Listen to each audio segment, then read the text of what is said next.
బంగారం, బ్యాంకులు, ఇతర ప్రైవేటు సంస్థల్లో ఉన్న విడిపించి కొనబడను. కొమ్మూరి గోల్డ్, ఆంధ్ర మరియు తెలంగాణ. నమస్తే, వెల్కమ్ టు మనం టీవీ. నా పేరు వలి.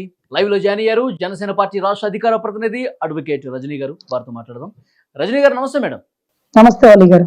రజనీ గారు, అసెంబ్లీలో లా అండ్ ఆర్డర్ మీద శ్వేతపత్రం ఈ రోజు రిలీజ్ అయింది. గత 5 సంవత్సరాల కాలంలో ఎలాంటి అరాచకాలు జరిగాయో ఒకసారి గుర్తు చేసుకుంటే అది విన్న వాళ్ళందరూ కూడా ఇలా ఇంత భయంకరమైనటువంటి అరాచకం జరిగిందా, విధ్వంసం జరిగిందా అంటే ప్రతిపక్షాల నాయకుల మీద ఏ విధంగా కుట్ర పన్ని కేసులు పెట్టారు, ఇవన్నీ మాట్లాడిన పరిస్థితి కనిపించింది. ఇప్పుడు జగన్మోహన్ రెడ్డి గారు ఢిల్లీ వెళ్ళి ధర్నా చేస్తున్నారు, హింసా రాజకీయాలు అని చెప్పి. గతంలో ఏ విధంగా జరిగిందో ఆయన ఒకసారి గుర్తు చేసుకుంటే మంచిదని చెప్పి చెప్తూ ఉన్నారు. ఎలా చూస్తారు మేడం శ్వేతపత్రం రిలీజ్ అయిన సందర్భంగా? ఏం చెప్తారు సార్? శ్వేతపత్రం అంటే శ్వేత ఎవరు అంటాడు. శాంతి భద్రతలు అంటే శాంతికి భద్రత కావాలా అని అడుగుతాడు. పూజకి సిద్ధంగా రండి అంటే పూజ సిద్ధంగా ఉందా నాతో రావడానికి అంటాడు. ఇలాంటి వాళ్ళు ఈరోజు శాంతి భద్రతలు, లా అండ్ ఆర్డర్ అంటే, లా అంటే ఏంటో తెలుసా? ఆర్డర్ అంటే హిట్లర్ నిరంకుశత్వమా, లేకపోతే రాజారెడ్డి గారి మనవణ్ణి కదా అని, రాజశేఖర రెడ్డి గారి కొడుకు కదా అని రాజా విక్రమార్కుడు అనుకుంటున్నారా? రాచరిక పరిపాలన కాదు సార్. ప్రజలు నమ్మారు, రాజన్న బిడ్డ జగనన్న వస్తాడు, ఏదో ఉద్ధరిస్తాడని. ఆ నమ్మకాన్ని ఈరోజు కాలి కింద చెప్పులా తొక్కేసి రాష్ట్రాన్ని 3 ముక్కలాటలా చేసేసి, పోలవరం పూర్తి కాక, నీరు పంటలకి రాక, ప్రతి చేతికి పని ఉండాలి, ప్రతి చేనుకి నీరు ఉండాలి అంటే ఏ ఒక్కటి లేని పరిస్థితి. ఇవన్నీ గమనించారు. సరే, ఓడిపోయాడు, ఎందుకు ఓడిచ్చారో తప్పు తెలుసుకోవాలి, లేకపోతే తప్పు దిద్దుకోవాలి అంటూ ప్రయత్నం మానేసి అసెంబ్లీ సమావేశాలు జరుగుతుంటే హాజరవ్వట్ల. అసలు పంచాయతీ శాఖ తీసుకున్న పవన్ కళ్యాణ్ గారు బ్లీచింగ్కి డబ్బులు లేవని జీతం తీసుకోవాల్సిన వ్యక్తి తీసుకోకుండా వెనక్కి వెళ్ళిపోయారు. ఈరోజు మీరేం చర్యలు తీసుకుంటున్నారు అంటూ టీడీపీ వాళ్ళందరూ పవన్ కళ్యాణ్ గారిని అడుగుతుంటే 5గురు ఒక పక్కన ప్రశ్నిస్తుంటే, ఏమయ్యా సమాధానం చెప్పాల్సిన వాడు అసెంబ్లీలో కూర్చోనకుండా నువ్వు పారిపోతావా? సమాధానం చెప్పాల్సింది నువ్వే కదా. గత 5 సంవత్సరాలుగా పంచాయతీ శాఖ ఎందుకు లోటు బడ్జెట్ లోకి వెళ్ళిపోయింది? 14th కమిషన్ నిధులు ఎటువైపు దారి మళ్లించావు? 15th కమిషన్ నిధులు ఎందుకు రావడానికి ఇబ్బందికర పరిస్థితులు నెలకొల్పావు? ఈరోజు గ్రామ స్వరాజ్యం అంటూ అన్నటువంటి గాంధీ గారి తత్వాన్ని వదిలేసి సర్పంచ్కి అధికారాలను పక్కన పెట్టి ఈరోజు వాలంటీర్తో నువ్వు రాచరిక వ్యవస్థ నడిపినావు అంటూ ఈరోజు పవన్ కళ్యాణ్ గారు కోపం కట్టలు తెంచుకొని ఈరోజు అంటే అసెంబ్లీకి వచ్చి సమాధానం చెప్పాల్సిన వ్యక్తి అధ్యక్ష పారిపోయాడు, తప్పించుకొని తిరుగుతున్నాడు అని మాట్లాడుతున్నారు. ఏంటి సార్ ఇది? అసెంబ్లీలో మీ వల్ల తప్పు జరిగిందని ఒక ప్రభుత్వం అడుగుతుంటే లేదు సార్ అంటూ సమాధానం చెప్పాలి, ఇది కాదు ఇంకొకటి అంటూ నువ్వు కూడా ఏదో ఒకటి దాన్ని సమాధానం చెప్పే విధంగా ఉండాలి. Your the accountability. అరే నువ్వు ముఖ్యమంత్రి 151 సీట్లు ఇస్తే ఏం చేసావు? అకౌంటబిలిటీ కదా, రెస్పాన్సిబిలిటీ ఉంది కదా. సో ఇవన్నీ లేకుండా తప్పించుకుని ఆయన వెళ్ళిపోతుంటే సూదులు బాణాలు లాగా వారు అడిగినటువంటి ప్రశ్నల వర్షానికి నేను కొన్ని వేల కోట్లు పక్కదో పట్టిచ్చేసాడు. అవన్నీ క్షుణ్ణంగా తెలుసుకునే ప్రయత్నం చేస్తున్నాను. పొల్యూషన్ బోర్డులో గతంలో చాలా మంది ఈ ఏరియాలో పొల్యూషన్ ఎక్కువగా ఉంది అని కంప్లైంట్ ఇవ్వడానికి ఉండే ప్రొసీజర్ తెలియక వెనక్కి వెళ్ళిపోతున్నారు. ఇప్పుడు తాడేపల్లిలోనండి మొన్న మధ్య జరిగారు, 2 అపార్ట్మెంట్ల మధ్యలో పెట్రోల్ బంక్ వస్తుందండి. దానివల్ల మెయిన్ రోడ్ సెంటర్ లో కాలుష్యం ఎక్కువైపోతుంది. మేము సబ్ కలెక్టర్ గారికి కంప్లైంట్ ఇచ్చినాము, ఇక్కడ దీనివల్ల పొల్యూషన్ ఎక్కువ అవుతుంది, కాలుష్యం ఉంటుంది, అన్ని మెకానిక్లు బైక్లు అన్ని ఇటే వచ్చేస్తాయి, బస్సులు కార్లు అంటూ వాళ్ళు అడిగారు. కానీ ఇదేది పొల్యూషన్ బోర్డుకి ఇవ్వచ్చు, కలెక్టర్ గారికి ఇవ్వచ్చు. ఇవన్నీ ఒక ప్రొసీజర్. ఈ ప్రొసీజర్ అర్థం కాక ఇబ్బంది పడుతున్నారు. ఈ ప్రొసీజర్ జనాల్లోకి తీసుకెళ్లే ప్రయత్నం చేస్తాను అని పవన్ కళ్యాణ్ గారు చెప్పిన సమాధానం నిన్న మొన్న నా దగ్గరకు వచ్చిందండి. సో ఇలాంటి ఇష్యూస్ లో హౌ టు రీచ్ దట్, మనకి పొలిటికల్ గా ఎవరిని రీచ్ అవ్వాలి, ఎప్పుడు రీచ్ అవ్వాలి, ఏ ప్రొసీజర్ లో అయితే రీచ్ అవుతుంది, ఇవంతా కూడా ప్రజలకు అందుబాటులో తీసుకొస్తానన్నారు. ఇకపోతే హత్యలు, ఎన్ని హత్యలు అని చెప్పాడో నాకైతే గుర్తులేదు, ఎందుకంటే ఆయనకు తోచినంత చెప్పేస్తారు. దానికి ఏదో స్క్రిప్ట్ రాసి ఇచ్చినోడు కూడా చదవడు. ఏంటి సార్ అలాంటి సలహాలు ఇచ్చారని? ఢిల్లీలో 36 హత్యలు అండి. 36 హత్యలకి ఒక్కొక్క హత్యకి 10 లక్షల ఎక్స్గ్రేషియా ప్రకటించాల్సిందే ప్రభుత్వం. 10 లక్షలు నిర్ధారించింది. తీసుకున్న 56 మంది గౌరవ డీజీపీ ఆఫీస్కి వచ్చి నమోదు చేసుకొని తెలుగుదేశం పార్టీ కార్యాలయానికి వెళ్ళి సెక్రటేరియట్ దగ్గరకు వచ్చి మీరే స్వయంగా 10 లక్షల రూపాయల చెక్ని గౌరవ చంద్రబాబు గారి సమక్షంలో, హోమ్ మినిస్టర్ గారి సమక్షంలో, డీజీపీ గారి ఆధ్వర్యంలో తీసుకొని వచ్చును. రండి రేపటి నుంచి 56 మందో 36 మందో ఎవరైతే వారు ఆధార్ కార్డులు తీసుకొని రండి, డెత్ సర్టిఫికేట్ తీసుకొని రండి. పోలీస్ స్టేషన్ లో నరికేసిన కేసు ఉంది కదా 302 IPC 302 అంటూ పవన్ కళ్యాణ్ గారు అంటారు.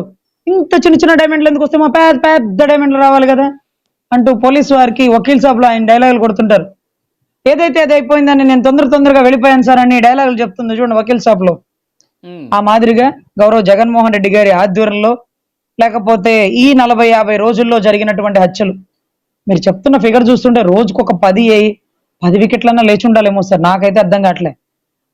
ఆ హత్య ఒకటే కనపడుతుంది వినుకోండి, అది కూడా వాళ్ళోళ్ళే చివరిలో ఇటు మారారు. అయినా సరే ఏ ముద్దాయిని కప్పెట్టి కాపాడరు చంద్రబాబు గారు కానీ పవన్ కళ్యాణ్ గారు కానీ. అతను అప్పుడే అరెస్ట్ అయ్యాడు, మరి అంత దూరం వచ్చాడు వినుకొండ దాకా ఛార్జీలు పెట్టుకుని మందిని మార్బళాన్ని వేసుకొని. నష్టపరిహారం ఏమన్నా ఇచ్చాడా సార్? ఆయనే ఏమోలా ప్రభుత్వాన్ని అడగలేదు సార్. ముందు నా బాధ ఏంటంటే ప్రభుత్వాన్ని ప్రతిపక్షం వాళ్ళు అడగాల్సింది నష్టపరిహారం. రమ్య హత్య కేసులో నష్టపరిహారం ఇవ్వాలంటూ రమ్యను చూడ్డానికి వెళ్ళిన లోకేష్ బాబు గారు అరెస్ట్ చేశారు. వినుకొండకు వచ్చేటటువంటి జగన్మోహన్ రెడ్డి గారిని మాత్రం చంద్రబాబు గారు పవన్ కళ్యాణ్ గారు అరెస్ట్ అనే ఘటన చెప్పలే. నేను పోండి వ్యక్తిగత స్వేచ్ఛ, భావ స్వేచ్ఛ, ఆర్టికల్ 19 స్పీచ్ అండ్ ఎక్స్ప్రెషన్ అని మాట్లాడుతుంటే ఇలాంటి వాడికి మాట్లాడే అవకాశం ఇస్తే బూతులే మాట్లాడతాడు. పరిచయం చేసుకోమండి అంటే తగాదలే పెడతాడు. సో ఇటువంటి పరిస్థితుల్లో ఢిల్లీకి వెళ్ళి ఆయన గల్లీలో మాట్లాడుతున్నవాడు ఢిల్లీ దాకా వెళ్తే ముఖ్యమంత్రి ఉప ముఖ్యమంత్రి ఊరుకున్న ప్రకృతి సహకరించలేదు, వర్షమై కుంభవర్షమై తడిచి పెడేసింది అనేది యథార్థం అండి. ఎనీవే మేము ఆ 36 మందికి ఎక్స్గ్రేషియా ప్రకటించడానికి సిద్ధమైపోయాం. డీటెయిల్స్ ఇవ్వడానికి సిద్ధంగా లేరు ఉంటే కదా. అదేంటి సార్, ఎవరైనా పేమెంట్ ఇస్తానంటే పని చేయాలి కానీ ఈరోజు మరీ దారుణం.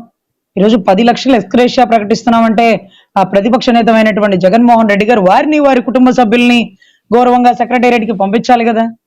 ఈరోజు కౌలు రైతులు, కౌలు హత్యలు, ఆత్మహత్యలు చేసుకున్న ప్రతి ఒక్క కుటుంబానికి డబ్బులు ఇస్తానంటే ప్రతి ఇంటిని ఆ భార్యని బిడ్డల్ని పిలిపించి పవన్ కళ్యాణ్ గారు తానే స్వయంగా పార్టీ కార్యాలయంలో డబ్బులు ఇచ్చేవాళ్ళు సార్.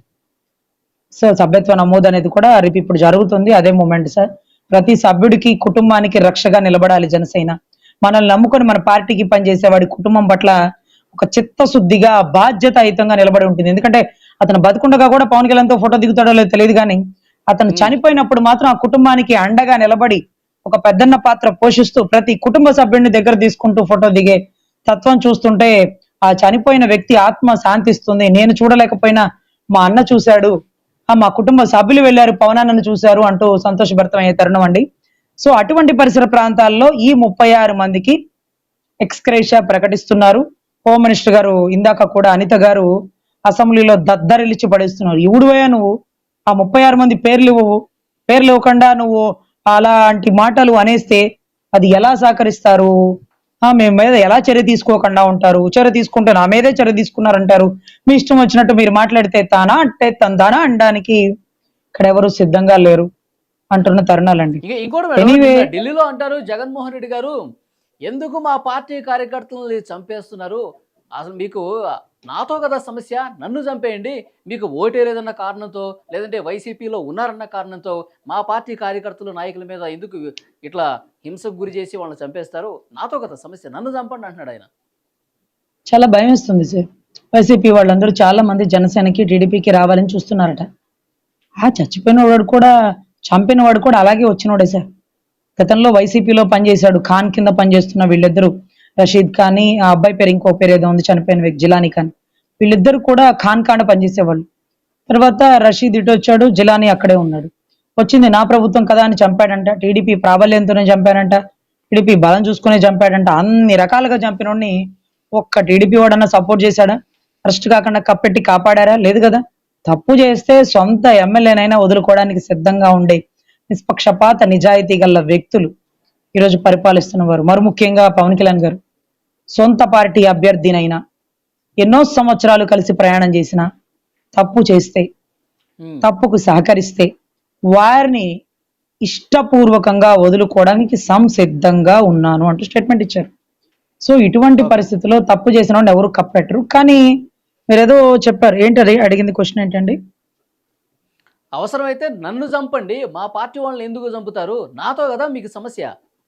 ఇది బాగుంది బాగుంది. ఈ పదాన్ని మరొక్కసారి వినాలనిపించింది మీ నోటి నుండి. ఎందుకంటే నన్ను చంపండి అన్నాడు. చిన్నాయన్ని చంపినప్పుడు రాష్ట్రపతి పరిపాలన విధించమనలేదండి.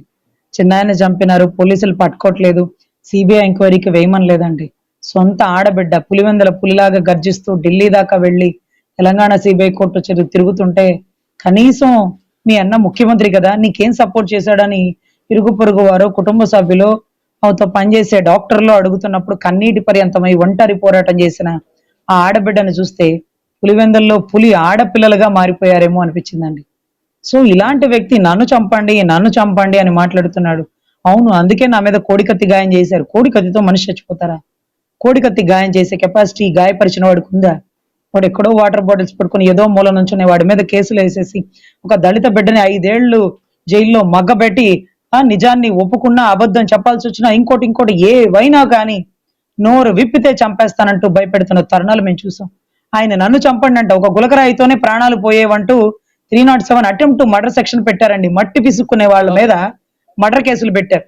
సో ఇలాంటి వారు నన్ను చంపండి అని ఎందుకు అంటున్నారంటే మళ్ళీ రేపు ఆయన ఏదైనా గాయపరుచుకొని మళ్ళీ నేను అడిగాను కదా, ఏదో మాట వరుసకన్నానయ్యా స్వామి, నిజంగానే చంపేస్తారా అన్న అంటాడు సార్. చాలా భయంగా ఉంది.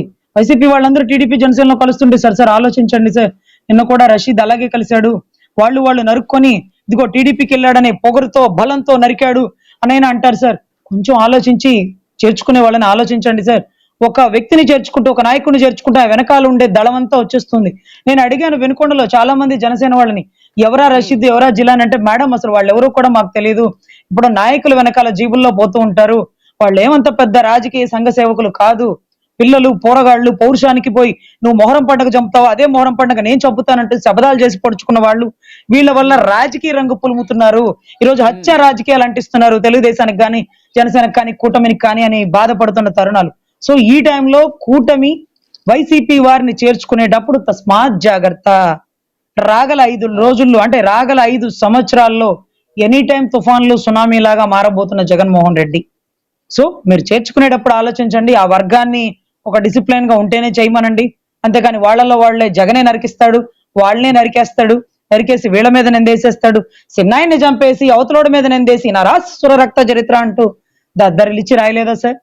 సో ఇవన్నీ జరగబోతాయి కాబట్టి కొంచెం ఏదైతే కూటమి అభ్యర్థులు లేకపోతే ముఖ్యమంత్రి ఉప ముఖ్యమంత్రి గారు అలర్ట్ గా ఉండాలని కోరుకుంటున్నాం.